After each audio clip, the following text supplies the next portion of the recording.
ഭൂമിയിൽ ജനിച്ച ഏതൊരു ജീവജാലത്തിനും ഒരു നാൾ മരണമുണ്ടാകും. ഭൂമിയിൽ വെച്ച് മരണം സംഭവിച്ചാൽ മൃതദേഹത്തിന് എന്ത് സംഭവിക്കുമെന്നും നമുക്കൊക്കെ അറിയാം.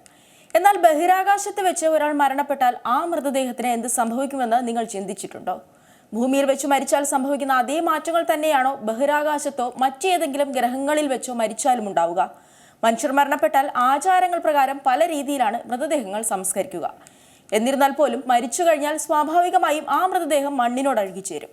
നേരെ മറിച്ച് മഞ്ഞു പ്രദേശങ്ങളിലോ മരുഭൂമികളിലോ വെച്ചാണ് മരിക്കുന്നതെങ്കിൽ ഇത്തരമൊരു പരിണാമം സംഭവിച്ചോളണമെന്നുമില്ല. പലപ്പോഴും മഞ്ഞുമൂടിയിടങ്ങളിൽ നിന്ന് വർഷങ്ങൾക്ക് ശേഷവും വലിയ രീതിയിൽ ദ്രവിച്ചു പോകാത്ത മൃതദേഹങ്ങൾ കണ്ടെത്തിയ സംഭവങ്ങൾ ഉണ്ടായിട്ടുണ്ട്. അതികഠിനമായ തണുപ്പിലും ചൂടിലും ഈർപ്പമില്ലാത്ത സാഹചര്യങ്ങളിലുമാണ് ഇങ്ങനെ സംഭവിക്കാറുള്ളത്. മരണം സംഭവിച്ചാൽ ആദ്യം ശരീരത്തിലെ രക്തയോട്ടം നിലയ്ക്കും. മാത്രമല്ല, ഭൂഗുരുത്വാകർഷണം മൂലം രക്തം പല ഭാഗങ്ങളിലായി കെട്ടിനിൽക്കുകയും ചെയ്യും. ലൈവോർ മോർട്ടീസ് എന്നാണ് ഇതിനെ വിശേഷിപ്പിക്കുന്നത്. അടുത്ത ഘട്ടത്തിലാണ് ശരീരം തണുത്തു പോകുന്നത്. പിന്നാലെ മാംസപേശികൾ ദൃഢമായി തീരും. ഒരു ജീവജാലത്തിന്റെ മരണശേഷം കുടലിലെ ബാക്ടീരിയകൾ പുറത്തെത്തുകയും ശരീരം മുഴുവൻ വ്യാപിക്കുകയും ചെയ്യും. ഇതോടെയാണ് ശരീരം അഴുകി തുടങ്ങുന്നതും പല വാതകങ്ങൾ പുറത്തേക്ക് വമിക്കുകയും ചെയ്യുന്നത്. അങ്ങനെ ശരീരത്തിലെ മാംസഭാഗങ്ങൾ പൂർണ്ണമായും അഴുകിത്തീരുകയും അസ്ഥികൂടം മാത്രം അവശേഷിക്കുകയും ചെയ്യും. ഭൂമിയിൽ വെച്ച് മനുഷ്യൻ മരിക്കുമ്പോഴുള്ള കാര്യമാണ് ഈ പറഞ്ഞത്. എന്നാൽ ബഹിരാകാശത്തോ മറ്റേതെങ്കിലും ഗ്രഹത്തിൽ വെച്ചോ ആണ് മരണം സംഭവിക്കുന്നതെങ്കിൽ ഇതല്ല സ്ഥിതി. അതിന്റെ പ്രധാന കാരണം അവിടെ ഒന്നുകിൽ ഗുരുത്വാകർഷണം ഉണ്ടാവില്ല, അല്ലെങ്കിൽ ഭൂമിയിൽ നിന്ന് തികച്ചും വ്യത്യസ്തമായ സാഹചര്യമായിരിക്കും എന്നതാണ്. മാത്രമല്ല, അവിടെ ഓക്സിജനും ഉണ്ടാവില്ല. അത്തരം സന്ദർഭങ്ങളിൽ മൃതദേഹങ്ങൾക്ക് എന്ത് സംഭവിക്കുമെന്നതാണ് പ്രധാന ചോദ്യം. ബഹിരാകാശത്ത് വെച്ചാണ് മരണം നടക്കുന്നതെങ്കിൽ രക്തയോട്ടം നിലയ്ക്കുമെങ്കിലും മാംസപേശികൾ ദൃഢമാകുന്ന പ്രക്രിയ നടക്കില്ല. കുടലിൽ ബാക്ടീരിയകൾ ഉണ്ടാകുമെങ്കിലും ഭൂമിയിൽ വെച്ച് മരിക്കുമ്പോൾ സംഭവിക്കുന്നത് പോലെ ബാക്ടീരിയകൾക്ക് പ്രവർത്തിക്കാനാവില്ല. അവയ്ക്കും ജീവിക്കാൻ ഓക്സിജൻ ആവശ്യമുണ്ട് എന്നതാണ് ഇതിന്റെ പ്രധാന കാരണം. അതിനാൽ തന്നെ ബഹിരാകാശത്ത് വെച്ച് മൃതദേഹം പൂർണ്ണമായും അഴുകാനുള്ള സാധ്യതയുമില്ല. ഭൂമിയിൽ മൃതദേഹം അഴുകി അസ്ഥികൂടം ബാക്കിയാകുമ്പോൾ മറ്റു ഗ്രഹങ്ങളിലെ അതിതീവ്രമായ സാഹചര്യങ്ങൾ നേരെ തിരിച്ചു സംഭവിക്കാനാണ് സാധ്യത.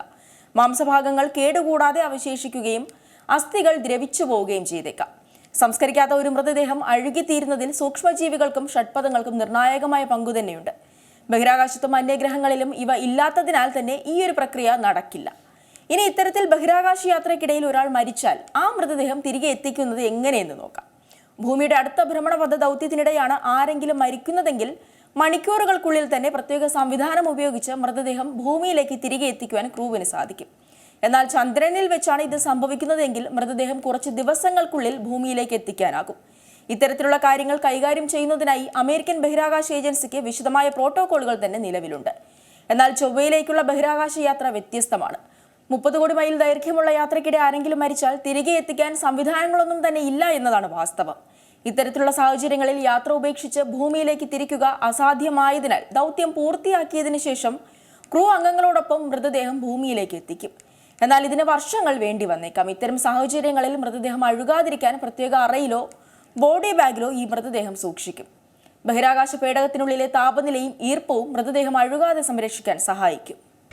പുതിയ വാർത്തകളും വിശേഷങ്ങളും ഇനി വിരൽ തുമ്പിൽ. എല്ലാ ഡിജിറ്റൽ പ്ലാറ്റ്ഫോമുകളിലും ഇപ്പോൾ സീ മലയാളം ന്യൂസ് ലഭ്യം.